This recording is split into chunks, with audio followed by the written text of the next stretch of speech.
I'm just We're live. We're live. Re-wicking. We are live on the tube. Had a cracking dinner tonight. Fish and chips from the chippy. Nice. Fish and chip supper, eh? Oh, cannot beat it. Well, you I can. mean, you can. You can. What's your go-to condiment though? Mushy peas, curry sauce. No, just salt and vinegar. Up Bad west. pizza. No, west of Scotland is well. Talking about the pizza crunch one, there was pizza crunch definitely in the window of the. No, where they stack it all up. There was pizza crunch in there tonight, and someone got a deep fried burger, like a hamburger. Wow. Deep fried hamburger. Wow. Oh, You get black pudding. deep fried black pudding. Okay. Yeah, haggis. You get deep fried haggis. All right. Of course you can. Why wouldn't you? You're in Scotland. Someone got deep fried Scotch pies. You know what a Scotch pie? What? No. The kind of circular pie. It's like a pastry type. Well, Just it's a pie. pastry. It's a Pie pie. with mince in it. Yeah. Right. Yeah. And Otherwise known as our pie. Well, we've got Scotch pies. So Of course you do. we do. Was it made? Everybody else calls it a pie because it's Scotland. They call it a Scotch pie. The Scotch pie. Do you want to bang this pie. up on socials, mate? Oh yeah. I've just run the applet, but I don't think it works with live video. Be careful. Be careful. Facebook doesn't post it multiple times. Oh, you don't want to get banned. Good evening, Brett. How are you, sir? You don't want the ban hammer. Oh. Yeah. Let's leave that well alone. Just don't. Just don't even discuss. Just don't even talk about that. Let's just not, because I'll go on a rant and, you know. Evening, Ron. How you doing, mate? Hello, Ron. Evening, Scum fan. Who's the Scum fan? Gary. Gary. Good evening, Swedish chef. Oh, Hughes Brews is in his A as well. Oh, we've got a bit of Graham. Yeah. Dad's in the house. Gary, don't take it to me that I don't still love you. I do still love you, mate.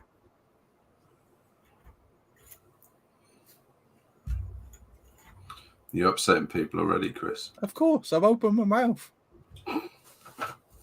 Fucking standard practice, that ain't it? Hello, everybody.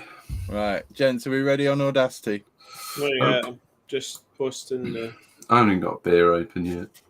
Come on. I'm halfway through my first beer. You guys are just slacking. This is a mess. I'm updating Audacity. Hold on. Oh, shit. Here we go. Yeah, it did ask for an update. No, it's working, I think. Testing. Right, 1, 2, 3. Don't take long. Yeah. But it does always knock my input off, so. Does it? Yeah, it always seems to reset my Recording device. No, I've got Yeti. Yeah. Playback, external headphones. I'm all good. Yeah. I did it a while back, so I'm good. Off. Oh, Seaton's in the house as well. Simon, I need to talk to you, mate. I need an in-vocation. Have you got one? Glycol's kicked on now. Can't hear it, mate, to be fair. You'll hear it in the... See if we're recording. It'll pick up on that. Definite. All you hear is...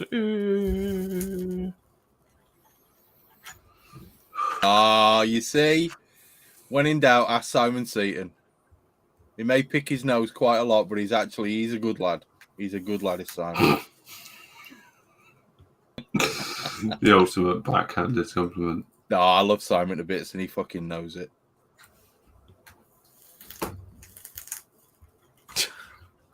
Brilliant. He is. He's a good lad. Right, I'm going to turn off Messenger. Yeah, I've already fucked that off completely. Yeah. Right, we've got Audacity, Chrome. Right.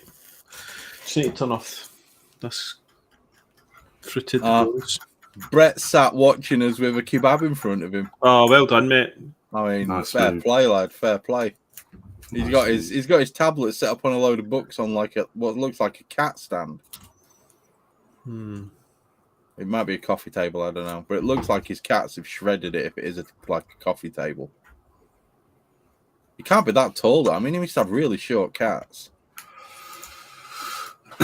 Tiny midget cats. Yeah. Check. Simon's back. He's building a brew house. Is he? Yeah, that's pretty cool. What's he building?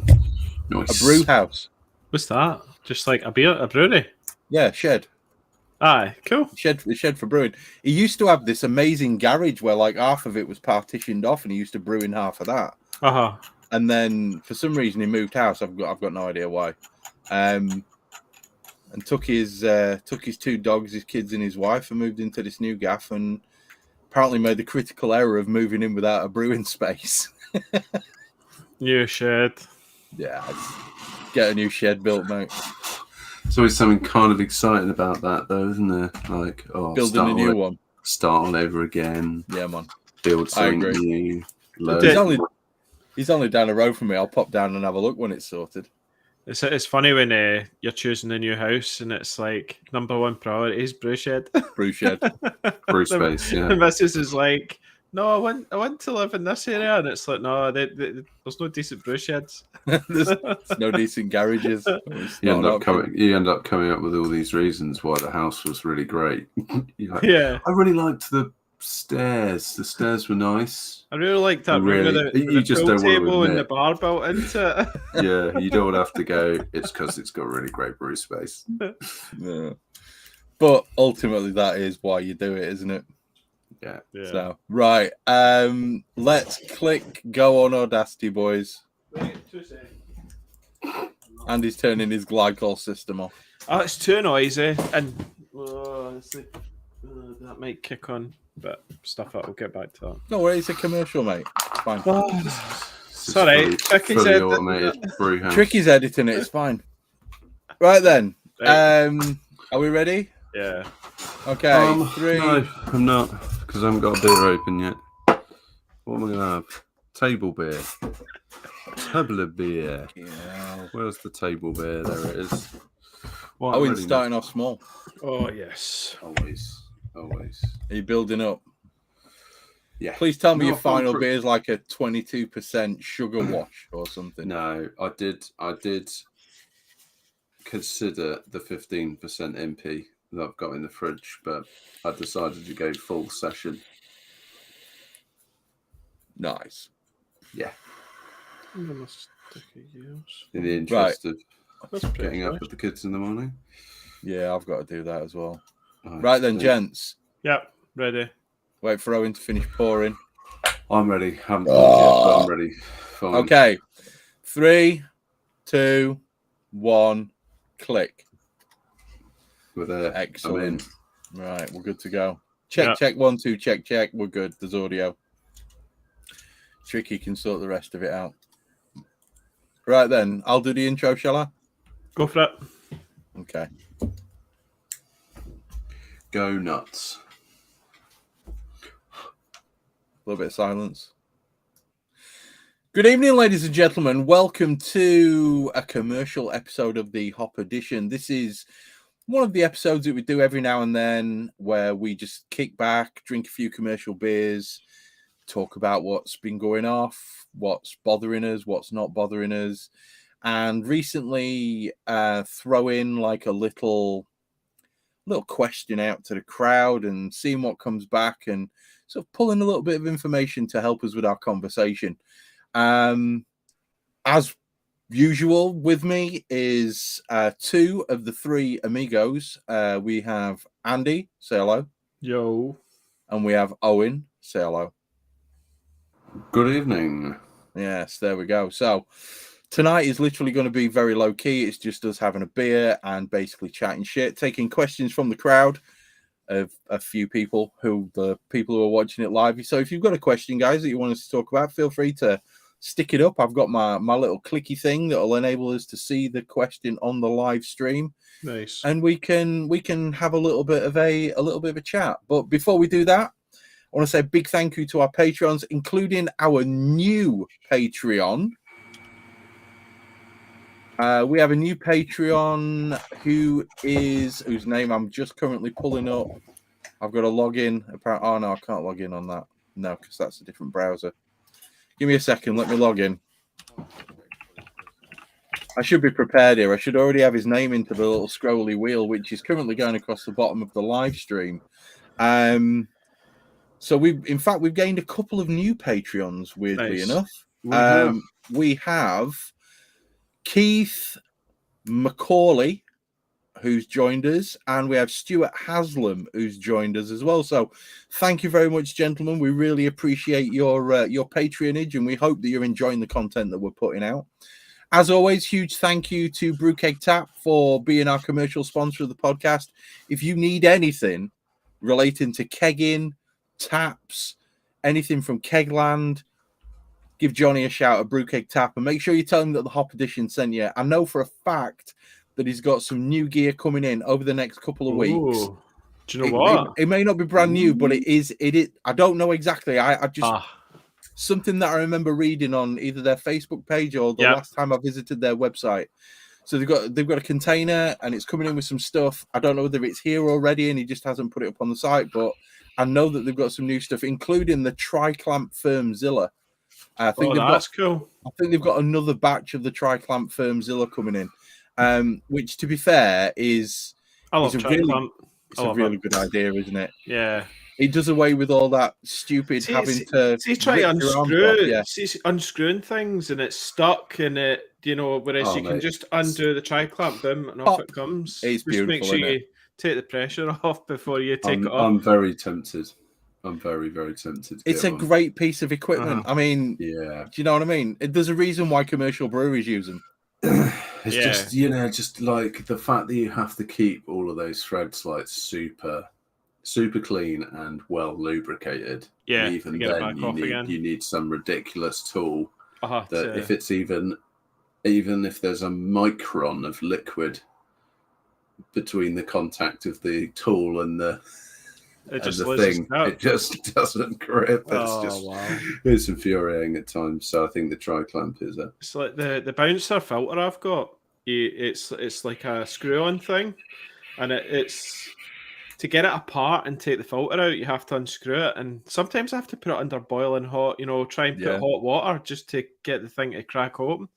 I just, it does my nut in. So it'd be nice just to have one of those kind of stainless, or, like the Brew Tools ones, or like even just like a stainless one they use in the commercial environment with the filter on it. Yeah. It would be really nice. It would be really nice. I imagine it wouldn't be too difficult to kind of build something like that yourself, right? Possibly, yeah. It depends where your lip is. Because you need a lip, don't you? A specifically designed lip of a certain size to be able to get a tri-clamp to click on. Yeah. That might be an issue. And the last thing you want is a leak on your fermenter, especially with 99.9% of people that I talk to having gone, Firmzilla or Andy with his stupid big stainless steel things. They're amazing. They're so good. More money than sense over there. Right. The only downside to this, I'll tell everyone, is the cleaning, right? But I think I've got it down to a process where I can blast it down and then get my CIP and all that going. So I think I'm there now with the cleaning. A lot better. Only taking you, 8 batches to work that out? It's only taken me about a year and a bit. Yeah. But, I remember when, Simon will know this. When I was working in the brewery, the actual cleaning process for the big fermenters that we had, it was insane. You spent 20 minutes with a fucking hose pipe blasting as much shit off as you could, and then dealing with the fact that you've got a pipe that's about 2.5 inch diameter take globs, literal fucking huge floating globs of yeast down, and it's like hops. Moving slower than a shit when all you've eaten is fucking meat for 4 weeks. It's one of them. So try to put a bit of pressure on it to blast it out, but you just need to watch it doesn't go everywhere. Yeah, exactly. Well, you couldn't do that with the ones that we had because they had the breather tube coming out of it. It was interesting, mate. It was interesting. Just poke it with a stick. It was a 2,500 litre fermenter. You couldn't reach the bottom. You need a big fucking stick, like. But yeah, it was all good fun. I just getting back to the point that we were on. I do genuinely think that the Triclamp Firmzilla, hopefully it's an all rounder. I think that will be amazing. I think it's going to be a really good product that a lot of people are going to jump on. So because you could put like a hop dropper and stuff like that on it as well. Yeah. Just a bit of a comment from Simon, because the brewery that he worked for when the brewery I worked for went bust, they moved into the same premises. They're not the worst FVs he's worked on, but they're certainly not the best. That is one way of putting it, Simon. Absolutely. That's a nice political stance to take. Yeah, they're not the worst, but they're also not the best. They certainly were not the best. Yeah. To be fair, though, are they going to release a Triclamp all-rounder? Because they should. It's literally just. I don't think the lid was necessarily that. No, it's in the lid. Can you not get in the lid on? It's I like think, a Triclamp on the top. Yeah, I think you're right for like the hop dropper thingy. But it's really the Triclamp ones are where you then get the yeast for the thing at the bottom, isn't it? And the big conical one. Yeah, that Simon's literally just written conicals all the way. Yeah, they are the best. They are the best. I've still got my old school version 1 Firmzilla conical one. Oh yeah, old school bucket. I use. You still get your stainless bucket as well. Yeah. I kind of tend to use that for the wife's prosecco, or if I'm doing like funky stuff. So it'll be like Bretted. Fair play. So if you put like wild, you've done that kind of fermentation. Yeah, I've done some bread beers, done some mixed firm beers, that sort of thing, which I'm obviously not going to put into a Firmzilla, especially not the conical version 1 where there's just nooks and crannies all over the bloody place. You know, there's a lot of seals and flaps of rubber, and it's not you're worth asking it. for trouble there. Whereas with a kind of flat bottom stainless steel bucket, I mean, you could fill it with boiling water if you want. Although to be fair, you can give that a reasonable clean. You know. To be fair, if you were to do it in your Gen 1 Firmzilla, you may end up with a Bretted mixed firm cold IPA. I could do that. I mean, that would be a new style. Or not. Why not? You can add Brett to any style of beer, and you know it becomes a new. There we go. New style in effect. Brett's a good guy. Yeah, good old Brett. It's in any fermenter. Before I run out, can we talk about the beers that we're currently drinking? Because this is basically my warm-up beer. Yeah, me too. So it's like we're going for a run. Warm-up beers. It's my warm-up beer. So stretching. I put a huge order in with Rooster. Oh, but we're not talking about them. And I had one of their beers the other night, London something or other. It was a coffee porter. It was rather nice. But this one is just a plain, ordinary, bog stock, no frills, no bullshit porter. It's just a classic porter. Yeah. And it's really well made. There's a good chocolate flavor. There's a very smooth, very tiny little amount of astringency back end. It's all English hops. It's all English malts. It's just a really, really nice, easy to drink, no bullshit beer. Is it Fuggles or EKG? It doesn't say. No, but what do you think? Is it got the earthy or the floral? I would genuinely say it's probably EKG. That's a guess. That's an it could be absolute Challenger guess. or something. Yeah, it could be anything. It's got a little of the fruity note coming through, but I get fruity notes from some of the malts that you put in. You get like that. You get almost like a cherry, blackberry kind of flavor from certain malts. Yeah, crystals. It's really nice. I mean, it's so nice. It's freaking gone. 4.2% classic easy drinking session porter. Very nice. Not as hefty, and much lighter than like a stout would be, which is obviously what a porter's supposed to be, but just really nice and easy drinking. It's got a beautiful colour. You can't see it very well on the camera because of the lack of light. I can see a bit of red poking through. Just down here, it's got this beautiful colour. It's really, really nice. I really like that beer. And for those of you, cheers, J Mac. It is just round the corner for me. You're in Harrogate, aren't you? Harrogate. Harrogate. Also known as Harrogate. It is one of those breweries that I heard about when we had what's his name on from who did the book. Matt Curtis or something. Matt Curtis, yeah. And I'd already had a couple of their beers. I'd already had Baby-Faced Assassin because you can get that in like Morrison's. I thought we talked about this brewery before. We have. Yeah. But the one thing that I discovered is they have a massive range of beers. A massive range of beers. Very, very nice, very tasty beers. I'd recommend if you're gonna throw an order at a random brewery, and we're gonna come on to this kind of thing later on. But if you're gonna throw an order at a random brewery, Roosters is one to throw an order at.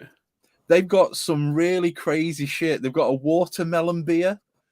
It's a watermelon sour, or I'll get it out in a minute. It's in the fridge. I'm just on their website. They've got a Nipah, which is not Nipah at all. Owen, you saw that Nipah. There's nothing Nipah about their Nipah. Was it heavy? It's a well filtered Nipah. That's all I'll say. They've got a pineapple and grapefruit IPA. Yep, I've got a can of that as well.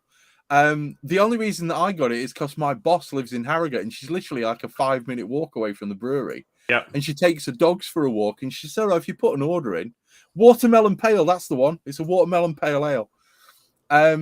She takes her dog, they're the Dachshunds, so they can't walk very far because they've got really short legs like Brett has.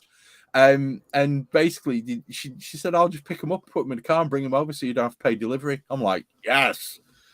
So me, the wife, and the kids are going to take a trip over to Harrogate because apparently they do some nice food there as well. And Harrogate's nice. Harrogate is nice. It's a bit port out, starboard home for me, but it's all right. You know, they're doing a Turkish Delight Imperial Stout, 7.2%. So it's not quite Imperial Stout territory, but it's £3.85 a can. All of their beers are really well priced. That's absurd. All of their beers are really well priced. Just be careful because some of them are 330s rather than 440s. But they're doing some very, very, very nice beers. Okay. In fact, just a sec. Scrambler is the watermelon pale. That's a 440 can. That is a 440. Yeah, mate. Yeah, £3.85 for 7.2% Imperial Stout. Pretty just good. J-Mac, I've already got it in my calendar, bruv. I'll be there, trust me. What's this? They've got a beer festival going off at Roosters. And this one, right, Echo Chamber, it's a DDH pale ale, but it kind of sits bang on mid-coast. It's gorgeous. It's like it's got just enough bitterness to be nice, and then a really kind of fruity. Have you been hammering through all these cans? I got 35 cans, I think it was. You did not. From Roosters? Yeah, it came in a box, and I thought, there's not all the beers in there. And it turns out that what they've done is they've stacked them. So there were 16 slots, and basically they fucking stacked them all up. Yeah. And then there were a couple laid on the top. So it was, it's really, really, really nice. It's a great brewery if you want something just a little bit different. And like Owen said, a bit kind on the wallet because they're not expensive. Yeah.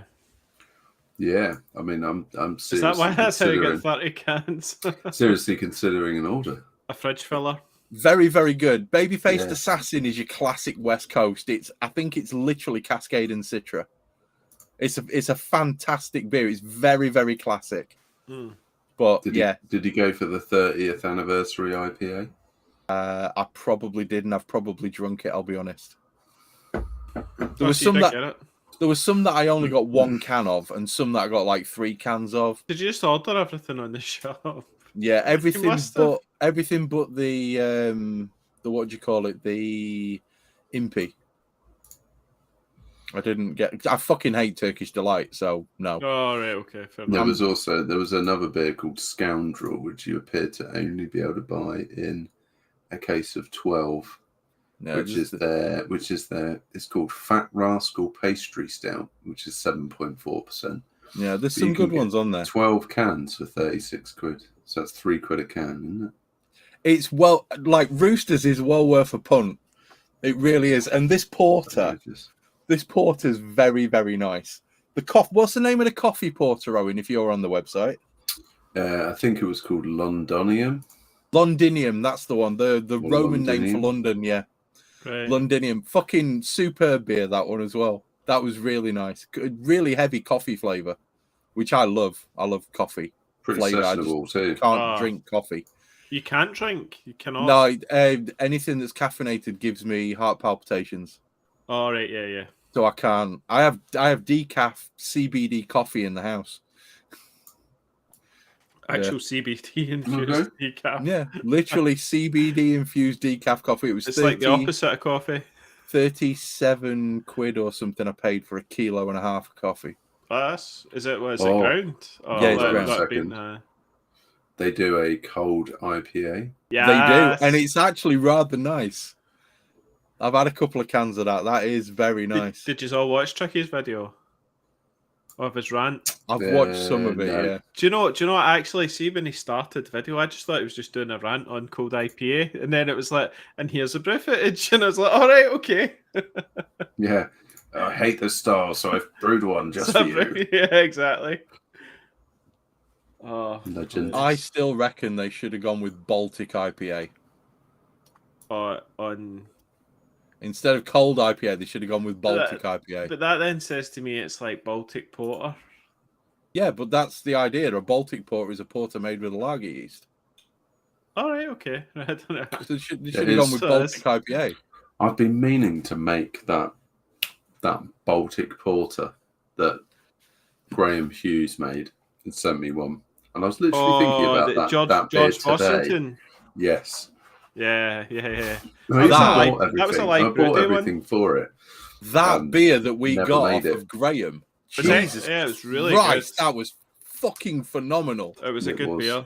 Graham Hughes, take a bow, mate. That was an outstanding beer. I still think about that beer.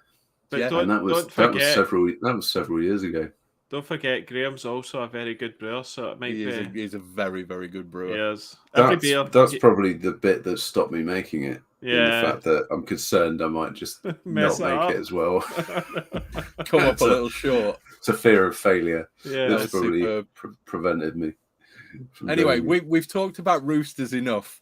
Okay. Why don't you guys do your beer before it ends? I'm going to have another Roosters beer. Fuck it. All right. Well, listen, I'm going to give away a big hint on the rest of the night because I'm having a full duration. I like it. A full duration range, and I'm starting with their table beer, which is called "You End Up Where You Were." Yep. Which is like a very lightly hazy 3% table beer, and it's got like a really nice hot presence to it. It's got kind of, dare I say, quite a Simcoe heavy aroma to it. So it's got that kind of dank, slightly sticky, citrusy nose to it, which I really enjoy. It's not everyone's vibe, but I've not used Simcoe enough actually to be able to pick it out. I've put it in my beers, but to see what it's actually bringing to the table, I think I need to do like something maybe with a dry hop Simcoe. I'm thinking a dry hop lager with Simcoe or something like that maybe. Just make a cold IPA. Yeah, there you go. Why not? I think that's a good way of getting a decent, because obviously a cold IPA you're not gonna get an enormous amount of yeast character, are you? At the end of the day, because you're using a lager yeast, depends. Preferably a relatively clean one, so your hops are gonna sort of jump out pretty well. I'm not sure. I think I bought half a kilo or a kilo of Simcoe a little while ago, and it didn't last very long. Yeah, I enjoyed it a lot. It's cracking hot. I did the same, but I've just not used it on its own enough. I like to blend it in, and all the beers that are cracking with it. It's just what's it bringing? Because I know Citra, I know Mosaic, I know Idaho 7 now, what that's bringing. I know Amarillo, all these different ones. You know what they're bringing, but Simcoe's that one. I'm just like, oh, what is it that it's? Yeah, I wonder if it'd be worth getting, like a nice base recipe, like a Conflux or a what's Harrison's? Oh yeah. Beer that we always used to make. We made a lot. Bacon gesture as a base, or Tricky's hot tester base or whatever. Owen, yeah, he's drinking the bacon at the minute. Oh, is he? Nice. You're in company, mate, because Chris Woofenden is on the chat and he's saying he's doing the same as you. He's having a massive duration kick. He's on cutting grass as we speak. He's already had Bet the Farm and then Marine, which I think it might actually be a typo. No, I think there is one called Marine, isn't there? I thought he might be trying to write Marzen. No, I think there's one called Marine, which is their pale ale. And I've got the table beer, the grisette, the dry hop saison, and their West Coast pale. I was right. He was talking about the Marzen. Probably was. Marzen's an absolute fucking banger. Was it Melson? Chris Melson. Oh, the Merson's very good. It's their harvest beer. It's fucking beautiful. Yeah, it was very good. Everybody's misspelling Marzen. Harmon's Brett's just called it a Martin. Martin, I don't know who Martin is, Brett. But it makes a good beer. You go and enjoy him. What if you want to confuse autocorrect on any phone? Just type the word Marzen and see what you get. Yeah. Is it good though, Owen? Table's cracking, mate. Yeah, it's not super thin. It's got some decent body to it. I think they've lifted up the carbonation a little bit. It's got a really good hop presence through it. Obviously, not much in terms of malt presence, to be fair, but I don't think you're ever really going to achieve that with a table beer. But yeah, not so much. It's not hanging around. It depends what adjuncts you chuck into it as well, because you maybe get a bit more through that it's not going to be adding too much in alcohol, but yeah, I wouldn't disagree. There's obviously like some wheat and some oats and stuff in this beer, which you'd expect just to add some body. Carapils or something like that as well, maybe. I'd have thought so. He's making some cracking beers, isn't he? He is. They're knocking it out of the park. I think now they've really found their feet. And so it sounds like I found my next order. Oh mate, I took 2 orders. I took advantage of I think they had a 25% off January sale, so I got I think I got 15 cans for about 60 quid. I think. Yeah. Okay. Which is pretty solid. It's a lot of cans. Their warehouse guy at Duration, I think his name's Angus, something like that, but he's a Kiwi. Which is quite cool. So yeah, I spoke to him when I had concerns about DHL delivering my beers. Turns out everything turned up great. So yeah, superb. Another great brewery to order from Duration. They do make some true bangers. Bates is a good lad. He may be tired all the time and not really want to talk, but he does make some fucking superb beers. And I think they're also they're producing beers that aren't necessarily quite as run of the mill as a lot of other breweries are producing, because majority of craft breweries, they're going to have big thick hazy stuff, they're going to have imperial stouts, they're going to have probably some sort of best bitter, fruited, probably going to have a lager, or a range of lagers, whereas they're producing quite a lot of saisons, and I think what they're making in terms of the mainstream stuff tends to be much more delicate, much more nuanced, balanced. and I think actually that's really enjoyable sometimes. When you in can between order from the face smacking 7%, 8% double IPAs or whatever from Track and Cloudwater, and when you can order from a brewery, get 12 cans, and maybe only duplicate a style twice. I think you're doing all right. Yeah, I like that. Because we all want a little bit of variety, don't we? Absolutely. I think you get variety in spades from Duration. I think Brett posted in the chat the other day that he'd had their one of their stouts. He did. Which he said was amazing. American stout. Yeah, he said it was kind of a bit like a black IPA. He's on their double dry hop saison at the moment. Oh, there you nice. Go. Yeah, I've got that in the box to drink tonight. I had their cellared saison, which was excellent the other night. Do you think it's worth making a trip down there? I think Duration. Not that we've been planning it for a while or anything. No, you did threaten them with it, and then it is pretty close to Tricky as well. So, well, it's not. That's the thing. It's about an hour and a half from Tricky. That's close. Closer. To be fair, it's a decent drive for me. It's A1, and then I think it's A14. It's not too bad basically for me, I guess.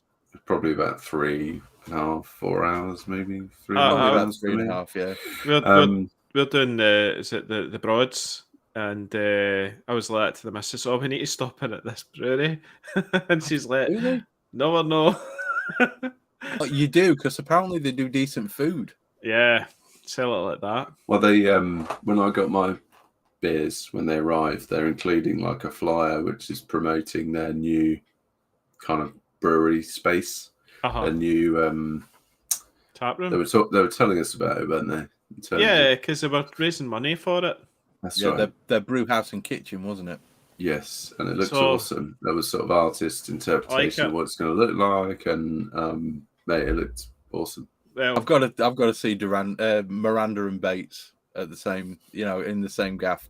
We've got to go down and see them. They were brilliant on the pod. They were brilliant for an iPhone. They were brilliant.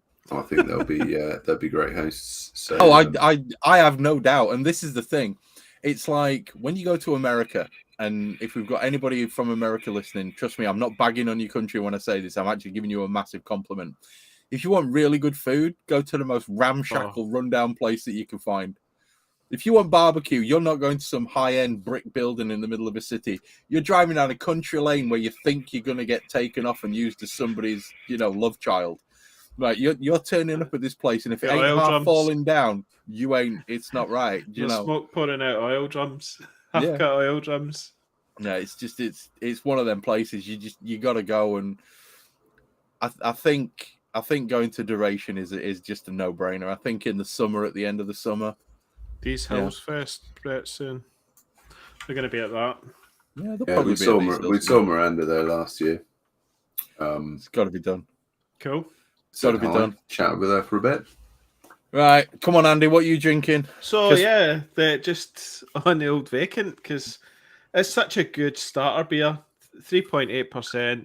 It's nothing offensive. You could probably drink that all night quite easily.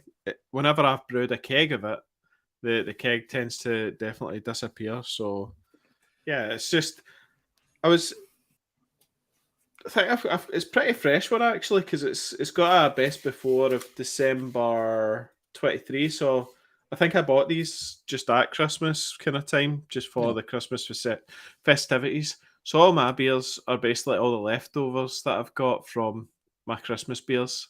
So I'll be working through them tonight. So I've got another one. I've got another Harrison's after this. Was it the Secret City or something like that? I think. So I'll be able to try that and all, which is a bit stronger. I think it's about 6% odds, and then some other stuff I've got in there as well. But yeah, with the way in which breweries are suffering at the minute with the energy crisis and the I was like cost straight of away. Everything, you've got to support them. That's what I did. So when we were talking about it, I don't know if it was a pod or whatever, or we were talking about it, and I was just like, I'm going to stick an order in with Chris because he does so much for all the vlogging he does and all the information he passes on. Just an absolute legend. On his builds or just sharing all his recipes. I mean, what commercial brewers do that? I don't know, but not many. No, one of my favourites. The favourite one he does is the coconut pale. It's called. It was the Shy IPA. He's changed. I think he's tweaked it. It's not as pure in your face. It's actually toned. I think it's a lower ABV now, and it's just beautiful. It's just, I love it so much. So that would be my all day drinker. When I got my order in, I think I got about 3 or 4 cans of that itself. So that's on my rebrew list for this year.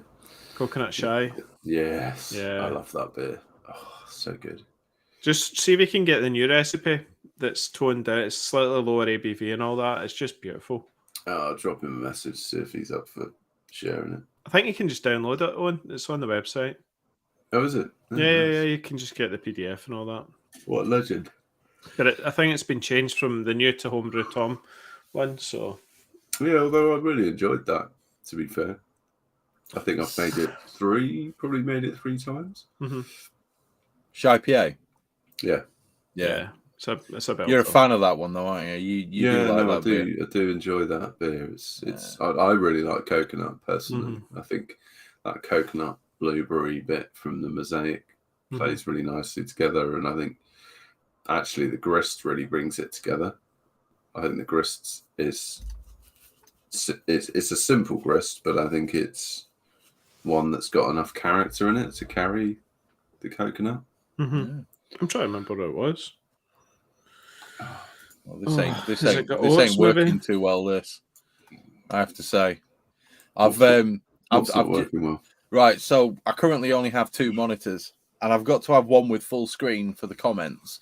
And I've just tried to move Facebook so that I can, get the question that we posted to everybody. Yeah. And it turns out that when you open it, it opens in the Meta Business Suite, which gives you about this much space on the screen, literally about an inch, to be able to read the comments on the post. So I'm sorry, you guys are very small at the moment. I do apologize. So one of the things that we've been doing recently is sort of putting out a question to get the opinions of all the listeners, or to get some information from all the listeners.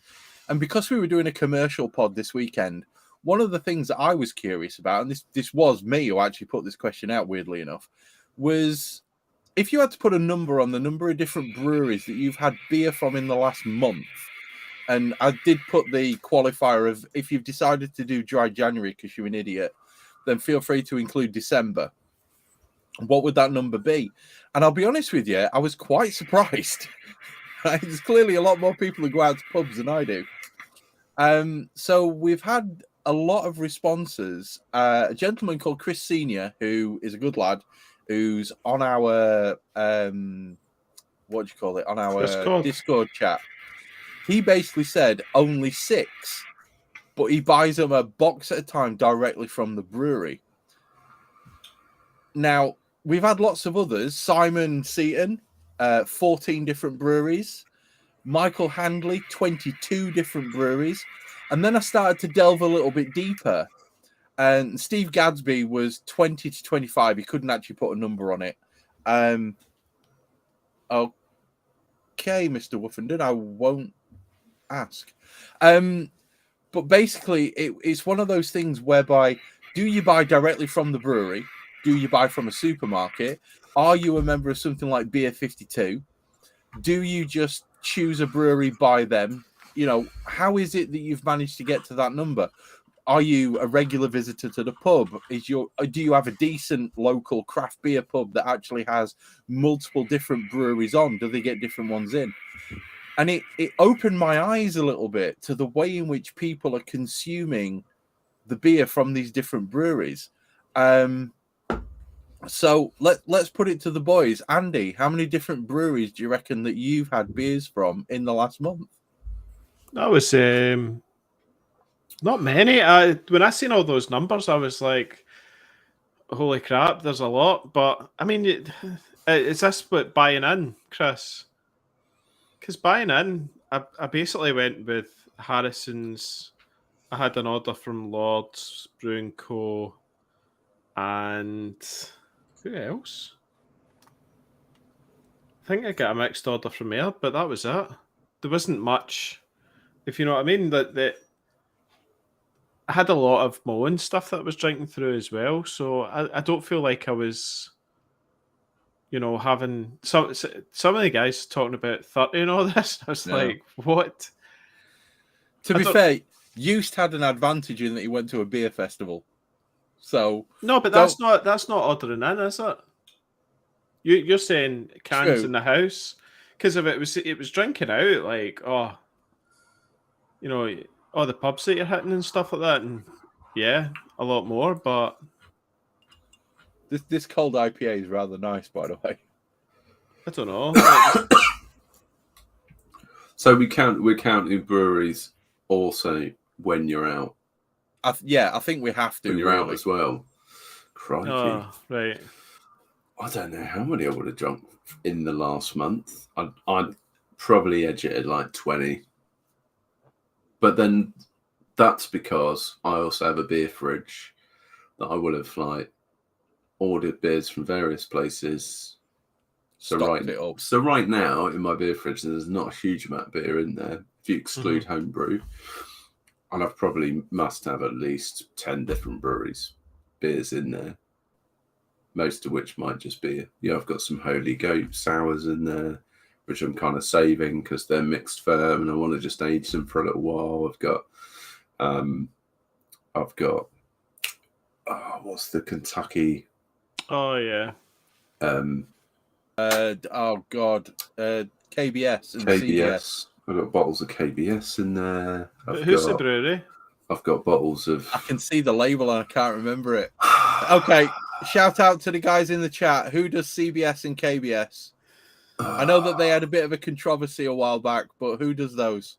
And I've got beers from Los Pia and beers. Yeah, anyway, I won't just go through listing everything in my beer fridge. Founders. But the point being, Founders, yeah. Point being is because you end up with a bit of a sort of eclectic mix of, because if you're ordering beers from different breweries, and also sometimes when I order beers, I might order them from, I don't know, a bottle shop or a beer merchant. So you're actually getting loads of different breweries. So therefore you end up drinking lots of different breweries' beers, But I've got my Bruiser box. I had probably in the last month, I had beers from, what are they called? That brewery in Portsmouth that loved dinosaurs. Aaron? No, I can't remember the name. That will come back to me. Neon Raptor? Oh, it was Founders, by the way. It's not Neon Raptor, no. It was Founders for the KBS. I think CBS is a better beer, personally, than KBS, but I think they're called like Astonishingly Good or something like that. We can take that. That's cool. That will do. I think it's safe to say that you've had a few different breweries then, Owen. Yeah. I can't remember what my last Bruiser box was.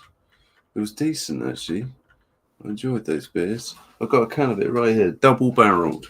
If you haven't checked out Double Barreled, I'd strongly recommend it. So Ron said in the chat, Andy, you at Beer 52, don't you? There's 10 right there. I actually stopped my Beer 52 subscription purely because of the chats we had on here about supporting local breweries. And so what I do now, instead of a Beer 52 every couple of months, I now basically just go to a brewery that we've maybe talking about and then go put in a big order with them instead. So that's why over the last month it's not actually been, I mean, we're talking two, 3 sort of different breweries that I've just went direct to instead. So yeah. My number when I sat down and worked it out was 8. And that's eight different breweries over the last month that I've actually had beers from. And I've got Flock, I've got Duration, I've got Polly's, I've got Vocation, I've got Roosters, and then, I had Budvar, and then I had North Brewing, and the last one was Let me get it. The one that Brett loves so much. The ones that did Stoutzilla. God, I can't remember. Unbarred. And that's it. That's all I've had pretty much. And that's only because I had a few of their cans left in the fridge. And also, you know, I went out for dinner with the wife and happened to have a decent beer on tap, which I drank. You know, Budvar on tap's really nice. I don't care what anyone says. Call me a fucking turncoat if you want, but Budvar on tap's nice. Yeah, Budvar, mate. It's a solid lager. Oh, sorry, no, I've got to add an extra one. Pilsner Urquell. I had a can of Pilsner Urquell. I love that stuff. Nice. That's a good I do love Pilsner Urquell. It's apparently it's so much better actually in Czech. Yeah, I'd imagine so. But just to run down the list, Johnny Sherburn had 12, Will Penn had somewhere between 10 and 15, Rick Shaw had 15, Ron Muir, the man with the legendary Impy Stout that was aged in a barrel, he had 14. Used had 35. Chris Ibbo had 20, roughly.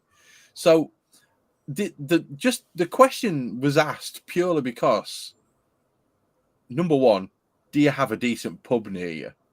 It was the main reason, because I don't have. I mean, I've got the Hop in Wakefield, but that's kind of tied in with Salt and Saltaire. I don't really have like an amazing. Have you checked out Lord Brewing Co? Not recently, no. No. Have you actually had their stuff? I've heard of them, and I think I've had one of their cans. But I haven't. They're close to. I think they're pretty close to you, Chris. That's what I'm. Oh, they probably are. Actually, weirdly enough, Simon, he found a really nice place in, I think it's Castleford or Pontefract, just literally down the M62 from me. And they have all kinds of great stuff in, and Simon pops in and picks orders from up every now and then. And it's just, I was just trying to get a gauge for whether people are like putting in mass orders like I know that Uzlot do, or whether they're going more for mixed. Yeah, mixed supermarket, sort of picking stuff up from a supermarket. But you're very limited as to what you can get from a supermarket. Hey, they are a lot better than they used to be. Yeah, I would say so. And some have caught up, like Asda, whatever. I think's probably made big strides. Tesco, Asda's much better than it used to be. Best, I think Morrison's tends to be the best. Andy, have you got YouTube up? Yeah. Wait until that message pops up, mate, and have a read. This is the legend that is Mr. Seaton. I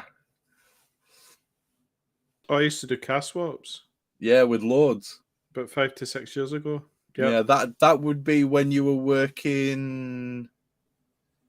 Is that when you were working down the road from where I used to, Simon? Probably. So yeah, there's a lot of different sort of breweries that you can pick up. I personally think that with the way that the economy is and the fact that the vast majority of people who drink craft beer don't drink craft beer to get wankered. It's a very expensive way to get drunk, right? Especially when you're paying like 16, 17, 18, sometimes 20 quid for a bottle. Yeah, you're better off drinking McEwen's Export. Oh, is that when you? Oh, that was when he was at James and Kirkham Brewing. Okay. The sort of, if you're drinking craft beer to get wankered, you've either got deep pockets, or you're on MPs, or you're on fucking MPs. So I just wanted to know where people were kind of, or you're a home brewer, yeah. Or I just wanted to know where people were kind of spreading their money when it came to. Where you pick stuff up from and what you were drinking and whether or not people were drinking like we do with the boxes or whether they had like the multi-box, all that kind of stuff. It was interesting for me to see how people are consuming their craft beer and where they're specifically getting it from. That was the interesting part for me, because I tend to go down the route of, I've got to try this brewery. I'll order 30 beers from them. Right. And then you drink it over the course of a month or 2 months, and then essentially you swap it. And then they're all crap. Don't, because I've only ever had a couple of breweries that have been that bad. Oh, yeah, I think it's been very hit and miss with the old Bruiser boxes. I was just chatting with Brett Harmon in the chat and saying about Staggeringly Good was the brewery based in Portsmouth, and we both agreed that having had their Bruiser box, they're, shall I say, I shan't be ordering any more beer from them. Oh dear, that's a shame. I'll be honest with you. One of the things that's pissed me off is one of my favourite breweries is currently shut for the winter. Who has a fucking brewery that shuts for the winter? That sounds Lost Pier do. Lost Pier apparently shut for the fucking winter. Maybe ski holiday. Aren't they gypsy brewers though? Yeah, but literally, it's like it gets to November. Fuck it, we're not brewing anything until March. But then, when you haven't got like energy costs and rent, overheads, all the rest of it, so why not? Yeah, let's go skiing for. I need them to open up. I need some more of their beer. I need the Motueka sour. Excuse you know me, what I mean? sirs. Could you cancel your holiday? Just get them to send you the recipe.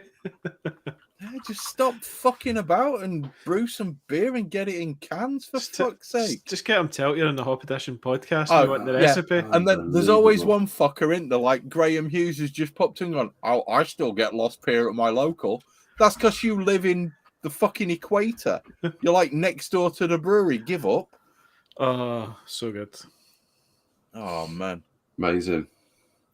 So what did we conclude about where people consume their beer from? We concluded that there is no conclusion. Well, my opinion was there was some of the numbers was very high. And I was like, wow, people are drinking a lot of beer. It was my conclusion. The other thing was, I think as a home brewer, we definitely will go out and try lots of different breweries as well, because I think we're looking maybe for a bit of research, shall we call it? Yeah, I mean, Tricky calls it research, ordering from track every week, doesn't he? Yeah, I mean, how much research can you do on one brewery? Yeah, producing typically very, very similar styles of beer. Yeah, well, apparently Tricky can do a shitload of research. I'll tell you who I'm really kind of gutted isn't on the chat is Richie Brooks. Oh, yeah. Because he orders a lot. He orders in from breweries quite a lot. And I know that he does it because he likes the beers that the breweries make. But I do think that there's a lot to be said for a mixed box. I mean, I was gutted when Beer Merchants went bust. What was the other one? Is there not another one that just went bust recent? Probably, I don't know. Oh, and were we not talking about it in the chat? I know. Was the bottle shop? Oh, the bottle shop, Optimism. Yeah, that was that. Yeah, quite a few. Well, I and quite a few of the guys were doing they did like a monthly subscription, and then every, I think it was 3 months or 4 months, you got an order. They'd send you like a mixed box of beers. But yeah, unfortunately, they've had to turn the key, and in fact, they had a big sell off of all their stock earlier this week, which I think they sold most of. But they used to get some pretty interesting stuff in. But yeah, so bottle shops, breweries, they're all struggling. Tricky's got a really decent bottle shop just down the road from him, to be fair. Yeah, I think the one that Beerfly. The local Southampton one is just closed, I think. Although Jimmy's just opened a bottle shop. Yeah, that's right. Seen that. If Jimmy's opened a bottle shop, it'll do well as well, because the Unity beers are very, very good. Yeah, so it's kind of a bottle shop / tasting room, mate. Which is pretty cool. So that's a great idea. So he's pouring his own beer, but also then able to, and I think he's kind of shrunk down the fridge size at the brewery. So it's predominantly more tap room as opposed to like sell other people's beer. Is that not a gutter for you though? Kind of, yeah, because actually it was more local for me to get down to the tap room, but then it's not like I'll just go down and drink Jimmy's beer, no issues there. But I know that Jimmy always gets in like really nice big 750ml bottles of like he would sort you out anyway stuff, and all the rest of it. He would, if you asked him, he would keep stuff back for you anyway. I'm sure he would. Yeah. I'm sure he would. I already spend enough on beer as it is. Right, gentlemen, before I crack up, incidentally, I'm hoping J-Mac's still in the chat. This must be the place, the cold IPA from Roosters. I have to say, that was an incredibly tasty beer. That was really, really nice. For those of you who are looking at putting in an order, I think the current consensus is Duration or Roosters. Roosters, if you're struggling with that January sort of ness, and Duration if you just want a massive, huge range of beer, because they do have some fantastic ones. But the sort of the main consensus, I think, is to support your local bottle shops or support the breweries. Yeah, breweries, local bottle shops for sure. Absolutely. I wish I had a decent bottle shop. If there's one, Simon, if there's a decent bottle shop in Wakey or within like a 5-10 mile drive, can you let me know? Because I'm really struggling to find a decent bottle shop, bud. And I would like to support a local brewery. I just don't want to give all my money to Salt and fucking Saltaire. Even though their Idaho 7 beer is fantastic. I've heard of this new thing you can do, Chris, to look things up. Is it called Googling? Google, yeah. Nah, just get the listeners to just look it up for them. Yorkshire Craft in Castleford, that's what it's called. That's the one, Yorkshire Craft. Drinking and takeout. Do you know what? I might be able to get the wife to drop me off in Castleford. Do you fancy a sesh, Simon? Sesh. Mate. The problem with sessions with Simon is the boy's a fucking fish. I'd end up on my arsehole and he'd be perfectly sober. No. He's a top lad. But yeah, Yorkshire Craft. There's loads of places where you can order beer from, and I genuinely think that we need to be supporting the local breweries. That cold IPA was absolutely fucking beautiful. Oh. Talk to me, Chris. What was it about? It was basically, it's an IPL. Let's not call it anything other than an IPL. But it was really crisp, really clean, and a lovely fruity edge. It was kind of, mate, it was drinkable, you know? And for 6%, it went balanced. Down very balanced. And it just went down. It was fucking beautiful. I think I'm going on a little rant here. I think balance in beers within craft brewing has really lost.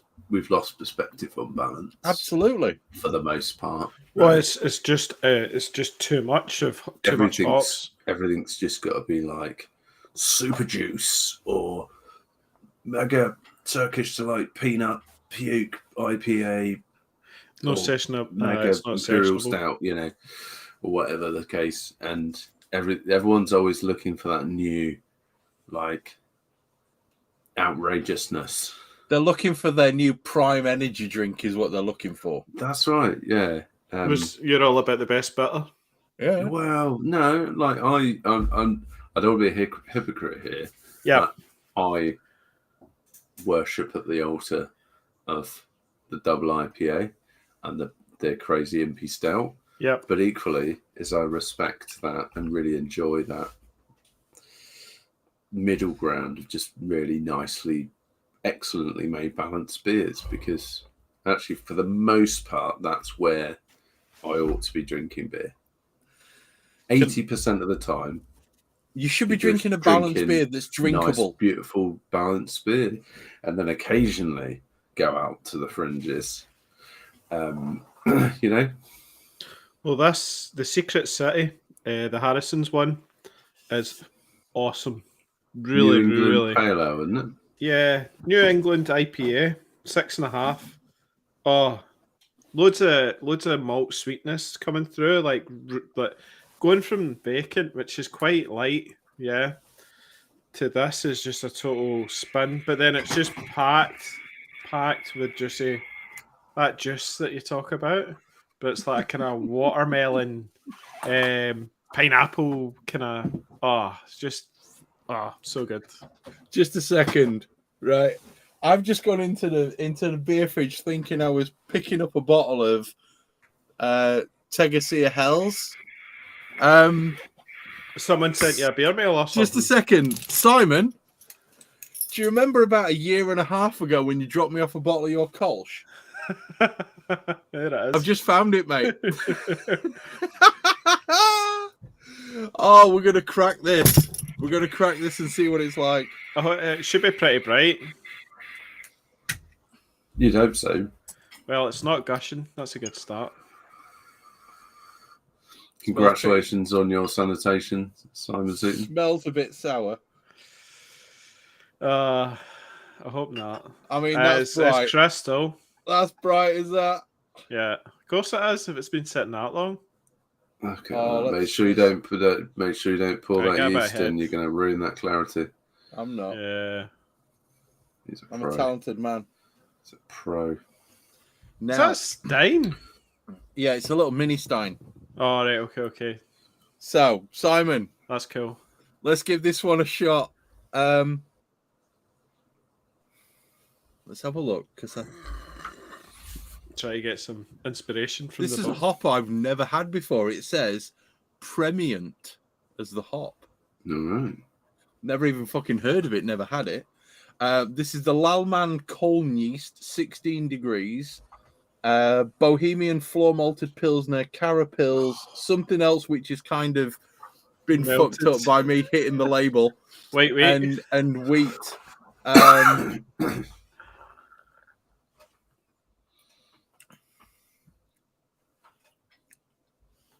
It must be good. Oh, mate, do you know what?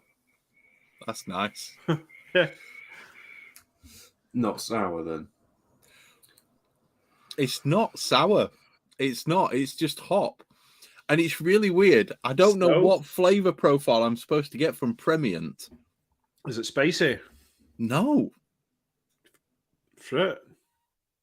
Yeah. Fruity floral kind of thing. Okay.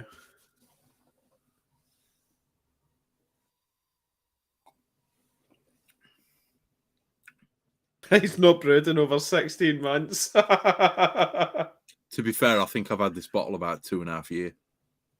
Almost certain that's taken off the tap. Won't be any good now.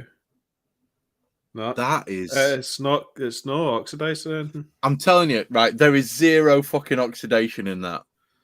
Zero. Right? That is proper, like, yellow corn water. That is exactly what a Kolsch is supposed to be. Hold on. Why is Simon not brewed in 16 months? What is that all about? Because he moved jobs, and then he moved house, and then he moved again, and, you know. That's brutal. You're very quiet. I was saying Brett Simmons is drinking Oakham Citra Session IPA after watching the Craft Beer Channel special they did the other day. See how it is. Anyone ever had that beer? I have had Oakham Citra. Yeah, it's rather nice. Yeah, I haven't had that. It's in fact, all weirdly, Citra beer. I'm like watching. But it's leaf Citra as well. I know this sounds weird, right? But like when we're doing the podcast and we're live on YouTube, we tend to all have the YouTube channel open so we can see the chat. And you know, it says it's got a whole bunch of like recommended videos to watch on Is YouTube. that it? The first one is Yeah. the Oakham Citra video from the Craft Beer Channel. I was actually looking to see because Johnny was saying they've got a homebrew video coming up, but I think it was meant to be last week, and then it's like we're now next week and it's still not up, sort of thing. I'm like, I wonder what's going on. Yeah, so I had a quick look on YouTube to see if it'd been posted and I'd missed it or anything like that, but no, the last video was that Oakham Citra 2 weeks ago. I mean, 2 weeks, come on. It's like, that's nothing. Well, I mean, when was the last time you put up a video? It was October 2021. Oh, what's happening? Are you going to get You're gonna get back into it? You're just too busy. I've actually got a couple of videos that I just need to record the tasting for. It's so hard as well to motivate yourself to do that. Yeah, I've struggled with motivation the last 6 months, and just for everything basically, and yeah, so it's not exactly top of mind at the moment. Yeah, exactly. So you've recorded all the footage. There's some footage there. I'm pretty sure I got the footage for the Imperial Stout I did. Yep. And there is another beer as well. Can't remember which one. Might have been that white IPA I made. Okay. Or it was the mash hop file release beer I did. Right. So both of those I've got footage for. And I need to just record the tasting videos for. Can you please do the mash hop one? Because I think you boys were. I missed a pod, and you boys were talking about it because I think it was at the start, or you went on this tangent about the mash hopping, and I was getting to listen to it as a listener, obviously, and I was like, oh, this sounds like a classic Owen sort of. This is interesting. He's away investigating something new.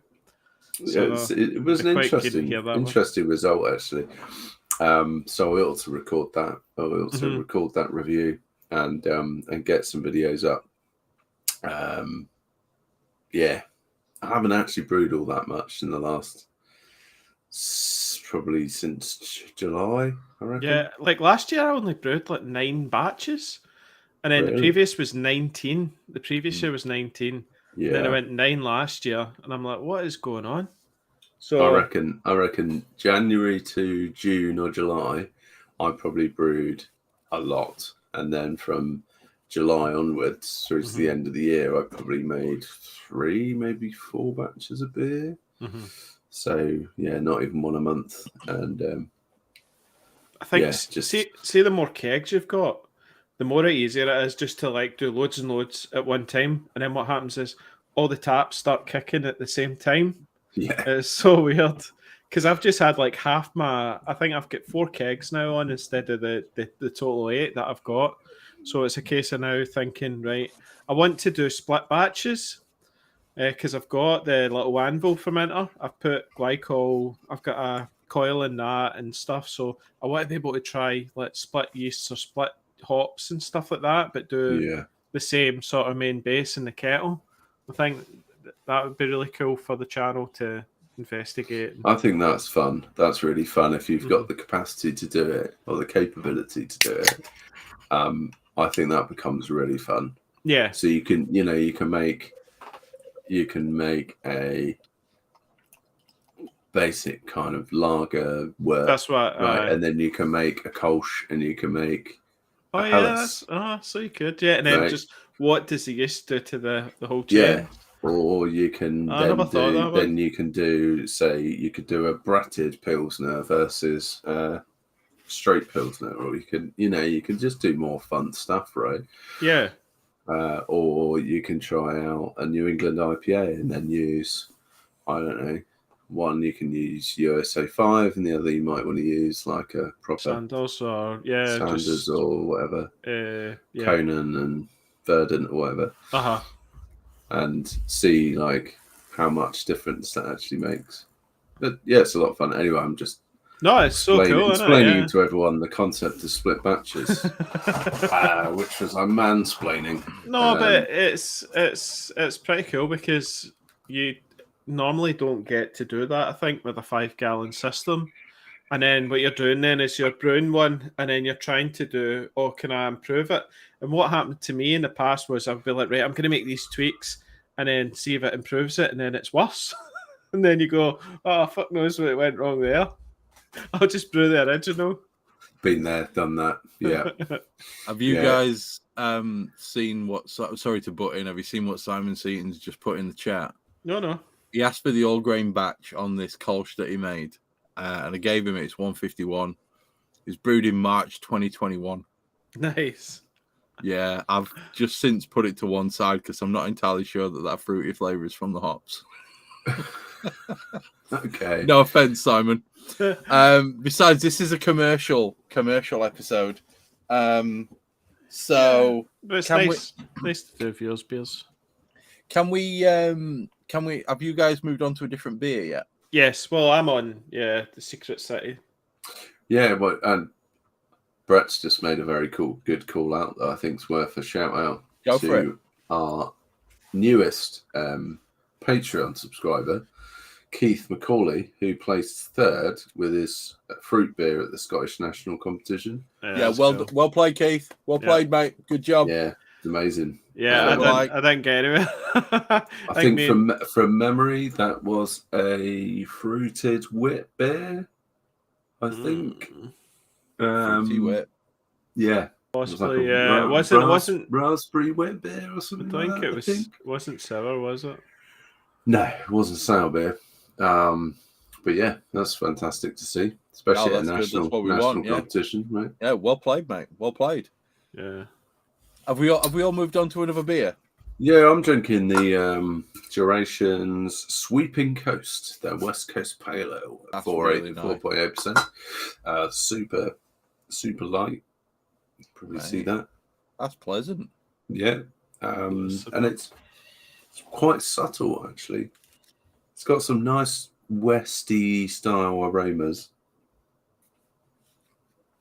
Little bit piney. But it's not like punchy West Coast, right? So you'd put it more sort of Midwest, more Kentucky. Sort of, and it's not that bitter. You know, I'd expect more a bigger bitter kick for a West Coast pale, but it's super nice, very very delicate, enjoyable. And he's got the cum face. He's got something decent in the glass. Yeah, it's that the Secret City. It's so good, man. It's just it's packed with flavour. I really like the Duration West Coast, the one that you're drinking. I thought that was a fucking superb beer. Yeah, I can't really put my finger on.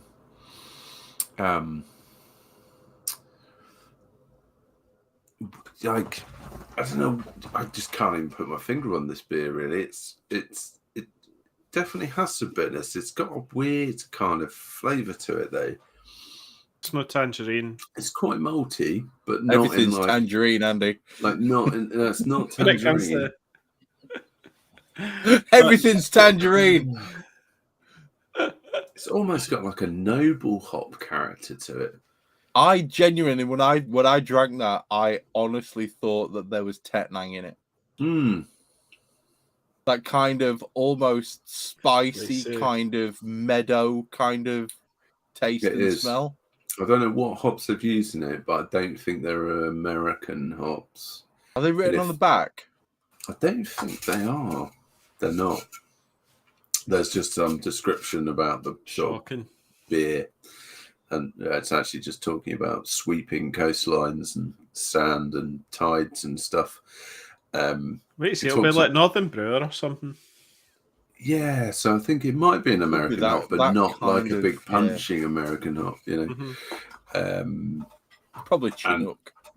Yeah, it's no, I don't think it's Chinook. Chinook's. It's definitely subtle, but I'm with you, Chris, on the kind of whole noble thing. It does smell and taste very much like Tettnang. It's probably not. It probably is Northern Brewer. Yeah. But it is remarkable how close it is to a noble.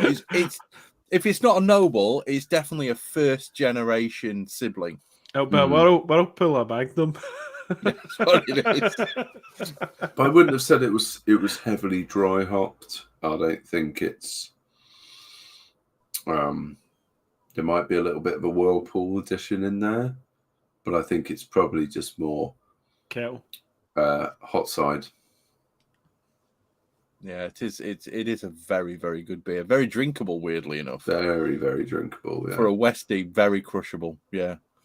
I'm drinking this by Flock. It's their Slip Down, their 4.5% Pilsner, and yeah, I love Flock. I love Flock.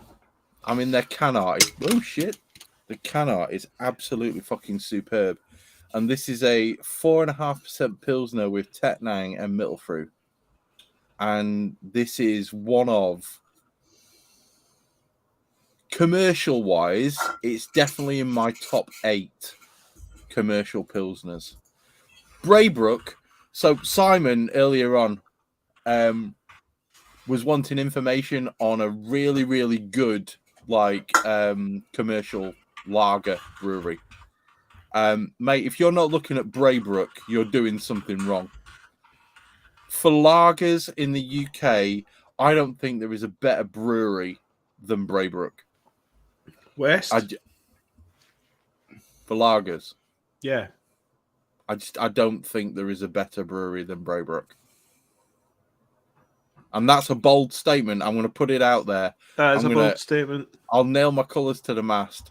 Their lagers are fucking legit. Have you had West? West Brewing? Yeah. In Glasgow? Yes. So it's all German. They do all German. No, absolutely. And they're good. They're very, very good.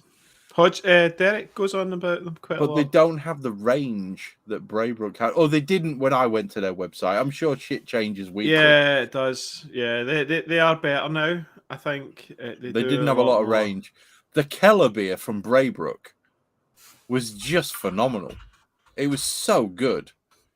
It was I really had like 3, maybe 4 sort of mouthfuls of that beer and instantly went onto their website and ordered another 5 bottles. It was superb. It was an incredible Keller beer.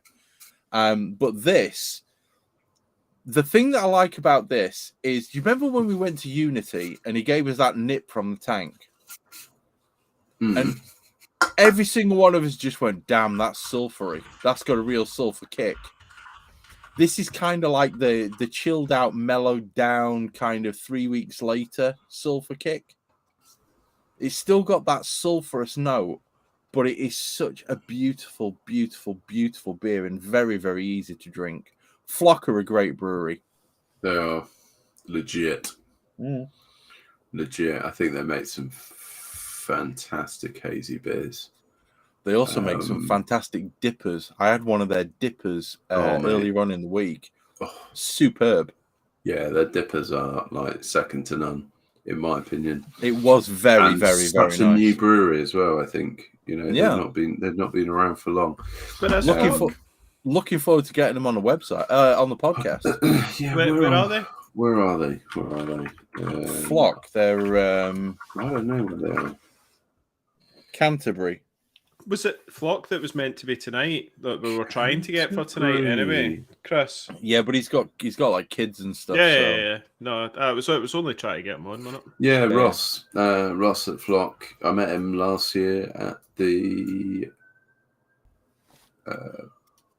beer festival. These Hills, wasn't it? These Hills, yeah, I met him at These Hills. And we've been badgering him ever since. He'll come on eventually. We'll wear him down. Should we we'll just keep nagging him, he'll be fine. But should we break some news? Oh, what? Is this news to me? No, you know already. Should we tell him who's coming on the podcast in a couple of weeks? Yeah. This is news to me. So in 2 weeks' time, on the 18th, I think I'm speaking about the correct date. I don't actually have the calendar up in front of me. I'm fairly sure on the 18th of February, after we cancelled the Manchester gig, we signed up and is confirmed for the 18th is the owner of Omega Yeast Company. Oh, how good is that going to be? A gentleman by the name of Lance. Super exciting. And he's coming on and he's going to talk to us about all things yeast. And specifically, I want to know why Kolsch 2 doesn't clear and Kolsch 1 does. But aside from that, we're going to be talking about thiolized yeasts. We're going to be talking about the GMO yeast that they've got in America. Why their wheat beer is amazing. Yeah, we're going to be talking about their wheat yeast, their wheat yeasts. we're going to be getting some seriously good info from Lance, because I mean, he's the owner of the company. It's not like he's fobbed us off with like a PR guy or anything. He's literally the owner. The legit, yeah. It's not like I'll send my head scientist. It's like yeah. That's cool. That's I am absolutely really excited about this one, because you guys all kind of look at the malts and you look at the breweries and you look at the other stuff, and I'm an absolute geek, right? I look at the yeast, I look at the hop, sort of the specific chemical compounds within the hops and stuff like that. I've just got this weird feeling that I'm going to absolutely fucking geek out on this podcast, kind of like I did with Andrew from Lalmand. That was so good, though. It was a great podcast. That was fab. That was one of the best. Yeah. If you've not listened to the episode that we did with, I can't remember his surname, Patterson. Andrew Patterson from Lalman Brewing, that is well worth a re-listen, because that was a superb podcast. The guy is legit, and he was as sarcastic as fuck, which I loved as well. Right? He was quite happy to give certain amounts of information away, and he said some things that I'm pretty sure he probably shouldn't have done. But that was at the after, Chris. That was that in the after party. All right. It was a good insight, I think. Yeah, it was. It really was, and it was also the fact that, he's like, oh yeah, we supplied that company with yeast. We supplied that company with yeast. Lalmand is just such a huge company. It was the background of where all the different people get all their yeast from, or where it's grown and stuff like that. And it was also the thing, like, I didn't realize that you could crossbreed yeast. Mm-hmm. That was something I've never come across. And right, don't take this the wrong way around. I've gone balls deep on yeast. All right. I mean, I've gone balls deep.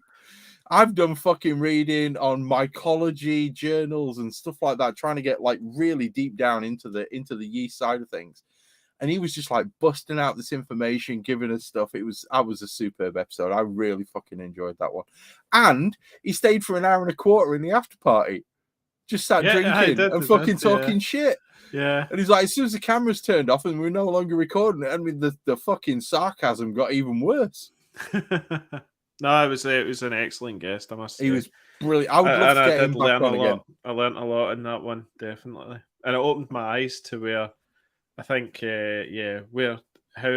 they produce it and where it's coming from and all that sort of good stuff was. The only downside is I've still yet to receive my free sample of Nova Lager. Oh, God. What is it, £3? Mate, I'm from Yorkshire. No, that was a brilliant episode. That was a really, really good episode. Anyway, I've talked shit about the about Slip Down, the Pilsner from Flock. What are you guys drinking at the minute? Oh, and you're muted. I'm all out. It's all out. Beer. No, I finished the sweeping I'm so lost without you. And now I'm gonna. Do I have the grisette or the dry hop saison? Grisette. Do the grisette. I'll go for the grisette. That's a cracking beer. Andy, come on, while Owen's pouring, tell us what you're drinking, man. Yeah, so it's just the Secret City, Chris. The New England IPA still on it. Still enjoying this pineapple fest of. It doesn't look very Nipper-ish. It's a little bit. Isn't it a New England Pale Ale? No, it says IPA on the can. It's 6.5. I mean, I'll stand corrected. There's a lot of malt, like body. There's a lot of nice sweetness from it. It's just nice and coating. It's got a slight higher bitterness, but it's really Do you know what? I like that. It's more it is more IPA, where it's making me want to go back in for more. You know, it's not like that flabbiness. It's Andy. Yes, Chris. I love the fact that you're talking about this beer. However, I have to override you for a second because you want to hear about Owens. No. Player One Brewing Company's jumped into the chat and he said hello to everyone. We all kind of ignored him, which I thought was kind of rude of everybody. However, he has asked a very interesting question, which may actually be of interest to everybody. Has anyone ever tried to design a West Coast IPA, but with UK hops only? Yeah, that was the whole competition. Well, that was that craft beer channel competition, was it not? Yeah, it wasn't dedicated to a West Coast style, though. Well, it was British IPA. Yeah, which I guess to some extent, that's what they're trying. The West Coast IPA style probably has roots in the British IPA, given the British IPA is quite a bitter style. Yeah. I think a lot of people try to use London Ale. So I agree with you. It sounded like I was disagreeing with you, Andy, and it turns out I was agreeing with you. Yeah, it was agreeing with you in a whole different way. I think people maybe were trying to do... Were they trying to do an IPA, or were they trying to do a West Coast? I reckon you could produce... No, Andy, I'm agreeing with you. Okay. I reckon that you could produce a fairly decent West Coast IPA utilising Warrior, which I think is a UK hop. I might be wrong. I'm I think not sure it's a UK. is. Is that American? Maybe. I think Warrior might be an American. Okay, well, let's ignore Warrior. Let's go with Challenger. Let's go Harlequin and Jester. See, I've never used these hops. Warriors are an American hop. Is it? Do people not say Jesters? Brett. Harmon Brewing. I'm gonna fucking highlight that comment, Brett. Olicana and Jester. Olicana here's good. But I've not even used it. I think it's possible. It's possible. Harlequin's it's absolutely possible to make a West Coast IPA with UK hops. I'm going to leave you guys to talk about this for a sec. In my opinion, I just don't think... I think that competition that they ran on redesigning the British IPA... I bet that was I just don't think you're gonna encapsulate... No one in our group was happy with the craft beer channel. The essence of English the West Coast IPA. You know, it's the aroma that you're kind of expecting from your Cascades or your Centennials or your Citras. You're just not going to get that kind of. And then see when you use those higher amounts of English hops, sometimes maybe you're getting more that earthiness coming through as well with it, rather than this juicy fruit sort of stuff. It's probably, when you use it in the quantities. Although that 5 points best better when you use Fuggles in like crazy amounts at the end, it was amazing. Like I was getting like orange notes and stuff like that from it, which is normally Fuggles is like a total earthy bad boy, and it's kind of lower amounts. So many sticks and leaves. Yeah. Earth, just a real earthy sort of note. That's it. It's just awesome. I mean, Fuggles is one of my favourite UK hops, considering I've got it growing in my back garden. The thing with UK hops, and I think if you go back to the podcast with Jimmy from Unity, I think it was when we talked about this. He was just talking about the processes that UK hop farmers are using and how they treat their hops is very steeped in tradition, very steeped in kind of, which is, I think, quite different to how they now treat hop farming and harvest and packaging and the entire value chain in Yakima Valley, or wherever, right? Or in Australia or New Zealand or wherever. And I think in reality there are hop growers in the UK, and there was one that I think Jimmy's used before. I'm trying to remember the name of it. Crosby. I've heard Crosby's amazing. And there was another one that he got Bramlin Cross from and made a beer with their Bramlin Cross, and it was fucking amazing. And it just you just got this crazy. Was it Farham's? It wasn't Farham. I think it was something House Brookhouse, no? Brookhouse hops, yes. Was it Brookhouse? Yeah, it was Brookhouse. Yeah. Simon Seaton's just said the same thing. Brookhouse hops. Brookhouse, and I think if you get hops from Brookhouse, you get hops from some of the really reputable now, more modern hop growers. I think you could probably make a much more legitimate West Coast IPA or IPA for any style, and probably get way better aromas. I think genuinely, UK hops have come to the point where we may not be able to produce NEPAs with them. Yeah. But I think with a little bit of work, you could probably produce a fairly legitimate, and I'm going to say this, West Coast.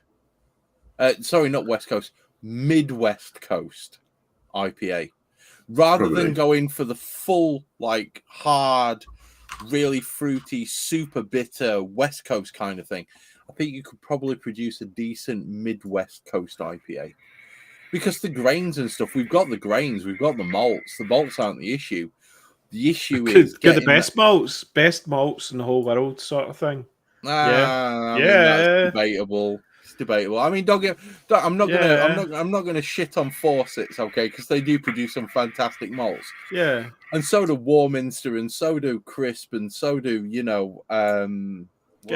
Simpsons, and people like that. And even fucking the guys up in Scotland are producing some good shit as well. Crafty Monsters, which hopefully is another one we're trying to get on the show as well. Yeah, Crafty Monsters would be really nice to have on. I think we're having Muntons on as well as soon as Tricky manages to nail them down. The only issue is it's we've asked them during calving season, so it's a bit shaky, you know. Yeah, they might end up with a baby cow on the live stream. But this is essentially where I think New Zealand hops and the Antipodean hops and American hops, especially those ones from the Yakima Valley, they tend to be kind of ahead with the weather that they've got. Oh, it's totally. Remember, we're in the Maritime Coast, you know. Crosby. Yeah. Are in America. Whoa, hang on. Oh, so they are. Guys, can you hear me? Yeah, we can hear you all right. OBS Studios just had a disconnection. Oh, okay. My apologies, guys. My apologies. Well, we're still live streaming. And hopefully the live stream stays up. It's fine. We'll keep going for a bit. But Brookhouse. I think Brookhouse are amazing. Unfortunately, I don't think you can buy their hops unless you have kind of a contract. So I don't think you can get. But then will the malt miller not get them from... Or do they get them Charles for them? They might. I don't know. Yeah, I think they probably use other people. I think they also have... They also have Yakima Chief hops as well. So I don't know if you can buy them in sort of homebrew scale. Brookhouse, I think you have to buy like a 5 kilo bale, don't you? I think you do. I'm fucking down. If it's 5 kilos of Bramley Cross, sign me up for 3 kilos. I'm golden. You have to. There's only an option to request a quote. Here's a question for you: If you boys ever bought 5 kilos of hops? No. Chris? Only at the brewery. I did it once for Cascade, and oh my word, I had Cascade. I've still got it. And I'm pretty sure I bought it when I started brewing. Thinking? Well, what were you thinking? I was thinking it was like £6 a kilo. Seaton's just come on and gone, I have. No shit, Simon. You've worked at how many fucking breweries? Yeah, I mean, I used to love walking down to the cold store at the brewery and seeing the massive bags of Challenger and stuff like that. He bought a sack of whole cone for home. Whole cone. Jesus Christ, Si. Respect. How much have you got left, Simon? I did get. Was it the Right Brewing Co gave us the home brewers, and we all took. It was a 5 kilo bale leaf, and so Graham, one of the guys, he took his cut, and then he gave me the bag, and I took my cut, and then I bagged it up for Del Boy and Raymond as well. So I just backpacked it, and then that was me.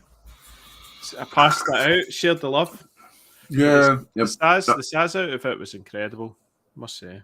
I've done a bit of that in the past with homebrew club and stuff, but never like 5 kilos. It's a total hassle. See if you're just trying to save a few quid. Yeah. See the person that has to bag it all up. Oh my word, it's a lot of hops. Tell you what, this grisette is not what I expected. It's a very drinkable beer, though, isn't it? It is, and it's kind of like, well, basically, it's just like a little saison, right? Super peppery. Very peppery. Quite like spiky. Yeah. But it's again incredibly drinkable. Very drinkable, nice like orange vibes alongside the kind of saison phenolics coming through. It's really, really nice. And you wouldn't think it's only 3.8%. It's crazy. I got from that grisette, weirdly enough, I distinctly remember that beer because I ordered 4 cans of it. Crazy aroma. One of the things that I remember, number one, the aroma, it was legit, like beautiful. Yeah. But I got mandarin oranges like in bulk with like an almost peppery floral finish. Yeah, that's exactly, absolutely nailed that description. Beautiful beer. Absolutely beautiful beer. Such a and I mean, I remember I had 4 cans of it. And you know when we used to get together and it was like a jitsi meeting, we'd all just sit down and talk shit. I remember sitting down and drinking 2 cans back to back and not losing the flavor through the 2 cans. It just staying constant. That peppery nature with the orange, it just kind of refreshes your palate every time you drink it. It's really nice. Must have been good if you had 2 in a row. 2 in a row, mate. It's a beautiful beer. It really is a beautiful beer. It's just packed full of flavour. For a 3.8% beer, it's just packed. And it's complex too. Bates knows his shit. I mean, I might argue that it's maybe just a bit too peppery for my palate. You know, it's sort of, it airs more on the savoury side. Oh, definitely. Savoury kind of beer. The one thing that I thought about that beer when I had the third can, right, was that beer, specifically that beer, would go so well with barbecue ribs. Yeah, I could see that. I just especially some sweet glazed barbecue ribs. Well, is there any other kind? Well, that's right. I mean, just and generally, pork ribs are going to be sweet, right? Pork ribs are going to be sweet. Yeah, man. I think that will play perfectly. Yeah, in fact, I remember the last can that I had from my first ever duration order. It was drunk outside, you know, where we all sat at the back of my gaff near the Kamado, and me and the fam had esquites with like salad and some ribs, and you know I had some porcini mushrooms. I remember that being a very good day because the beer went really well with the food. Yeah, great beer, guys. Seriously, if you've not bought anything from Duration, just go and put a fucking order in now, because we're sitting here waxing lyrical about these beers and you're all going, yeah, full of shit, you're full of shit. Fucking buy a case of beer from Duration and just come back and tell us how awesome it was. Definitely get a good few cans of that grisette if you do like a bit of saison. And cutting grass and the Italian Pilsner. What's the Italian Pilsner called? Oh, that's cutting grass. It's cutting grass, the Italian Pilsner. Yeah, it is. What they've got that, and then I think it's dry hops with Sapphire. I think.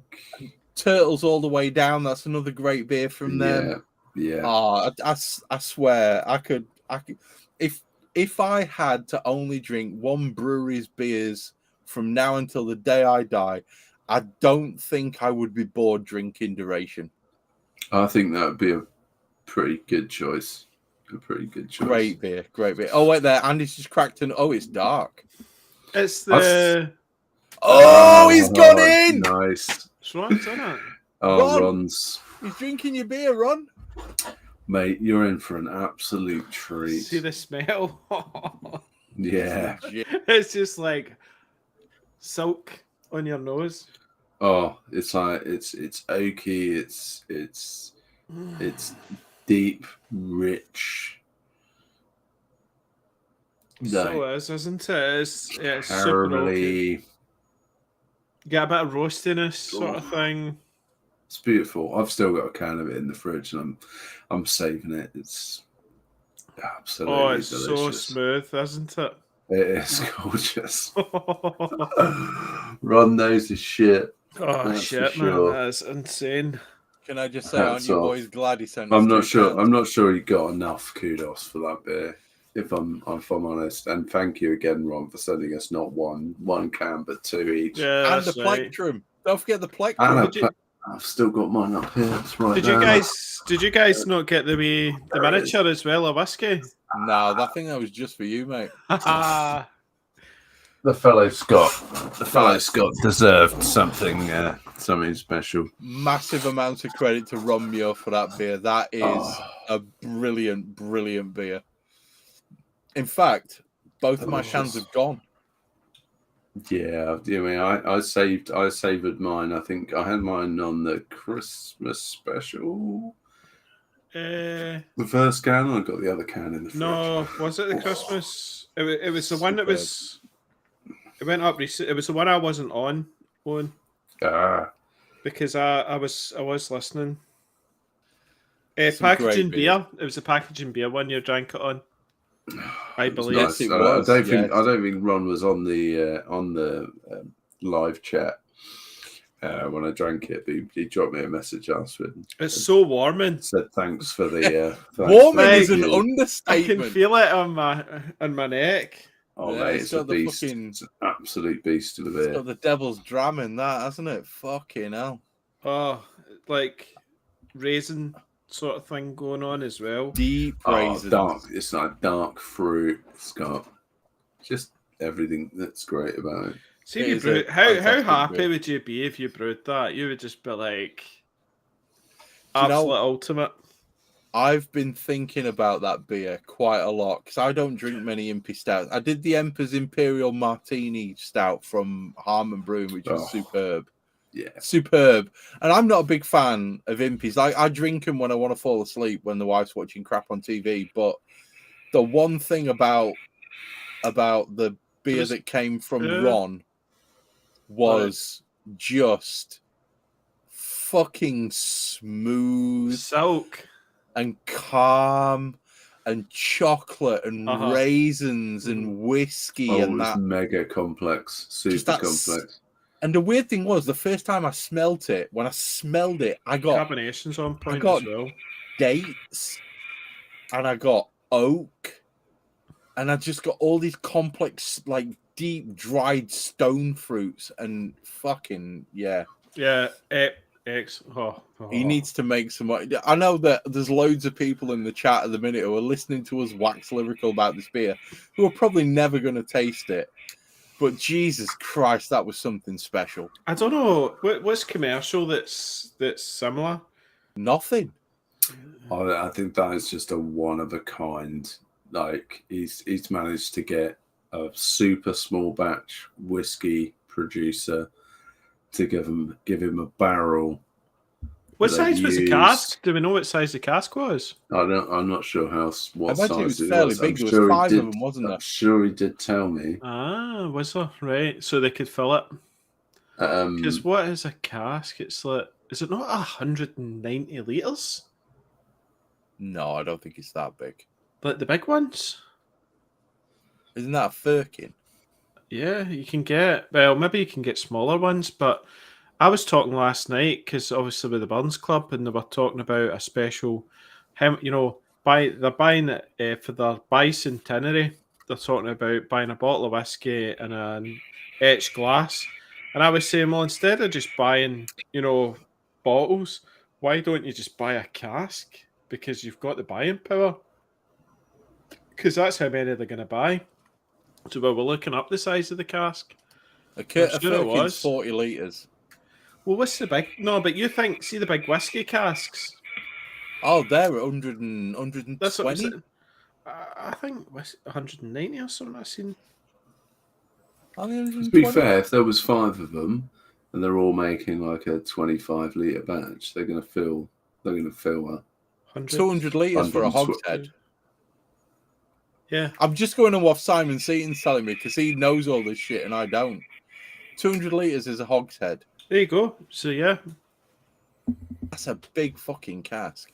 I don't think they did 200 litres of a 12.4% fucking impy stout. Maybe that's why it's getting sent out. Well, I reckon it was probably like a 50-litre barrel or something like that, maybe. That's impressive. 60 or something, 60-litre barrel thing. How much grain would go into a 200-litre 12.4% impy? See, a lot. You need a big setup, unless you all a fucking huge mash tun. I don't know. You'd probably be looking at least a 20-gallon mash tun. What are you looking at? About 400? No, probably 150 kilos of grain. 150 like kilos, yeah, 150, maybe 200 kilos. That's a big mash tun. Yeah, that's reiterated mashes up the fucking yin yang. Is that? It's like you say 150 is big, but for us maybe. But you get like micro producers, what's that? A barrel? Aye. You can get between 1 and 3.5 barrel breweries that are like pilot kits, can't you? That are fairly serious. I'm fairly sure that Ron said his setup was like 100 litres or something. Not that I've been researching. Of course you have. You're already planning the extension to fit it in. I can't. I've had to buy a new bench. I bought a new 20-gallon SS Brewtech mash tun because that's because half your mash tun was hanging off the bench. Yeah, so I had to buy a new stainless steel bench, and it's so much better. It's cleaner now as well because the old one was just. Yeah, keep justifying it, Andy. No. Just in case your wife listens, right? Yeah. I said to Sarah, I was like, I had to get a new bench because the old one was rotten, you know. Yeah. Out, and it was all rotten away, so I had to get a new stainless one. Of course you did. Guys, love it. I am absolutely blown away by the conversation that we've had tonight. I think we've had some superb commercial beers. We've covered a lot of topics. We've had a lot of conversation with the chat on tonight. So I think what I would like to do is, this is a commercial. It's never supposed to be a 3-hour episode. We're already at 1 hour and 45. Yeah, it's nice. Why don't we knock this one on the head? Yeah. And I'll chuck a link to a Jitsi meet. In fact, Andy, can you do that? No. In fact, you can't. I've never done it before. Okay. Owen, can you set up a Jitsi meet? I can try. All right, fuck it. I'll do it. And we'll get everyone on. I'll throw up a Jitsi. We'll get everybody into the Jitsi meet, and we'll continue the conversation. Yeah, with you guys. Why not? Why not?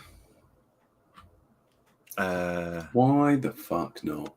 Right, I've started the meeting. So right, let's just saying goodbye to everybody whilst we're doing this, guys. Thank you for joining us. This has been superb. I've really enjoyed the conversation tonight. I think this has been one of those conversations that's kind of been free flowing, and we covered a lot of topics. So let's take this one to a Jitsi mate. We're going to cut the live stream in about 2 or 3 minutes. We're going to stop the audio. But thank you for joining us. Thanks to our sponsor, Brewcake Tap. Thanks to everybody who's a Patreon. Thank you to everybody who supports the podcast, and thank you most of all to everybody who listens, because we really appreciate all of you. We're just a bunch of guys who enjoy craft beer, who enjoy talking about it, who brew a little bit. Thank you for listening to us, and I hope that you've enjoyed it. And if you haven't already put an order in at Roosters or Duration, I think you need to. Incidentally, I think Vocation have a sale on right now, so you might want to grab them as well. Let's take this one to a Jitsi meet. But Andy, Owen, say goodbye to everyone. Cheers. See you later, Cheers, guys. Thanks for listening. Take care, and we will catch you all soon. See you later, boys. Bye. I'm thinking seriously about getting a kebab. Oh. Yeah. Do it, Owen. Very seriously. I've got to drop out on this audio. I'm fairly sure we're not going to be able to put this one up. Right, guys, the Jitsi meet. The link to it is there. There is no password. Jump in. We'll all be in a couple of minutes. I need to end the live stream and stuff. So thanks to everybody who's on the live chat. You guys have been awesome tonight. Simon, especially thanks to you, mate, because you supplied us with some information that we would have had to Google. And instead, we can just Simon it. Thanks very much for jumping in. You guys have been amazing. We'll catch you all on the Jitsi meet, hopefully. And we'll see you all very, very soon with a special guest who's hopefully going to fill us in on everything yeast related. So take care, live stream. We will catch you soon. Catches.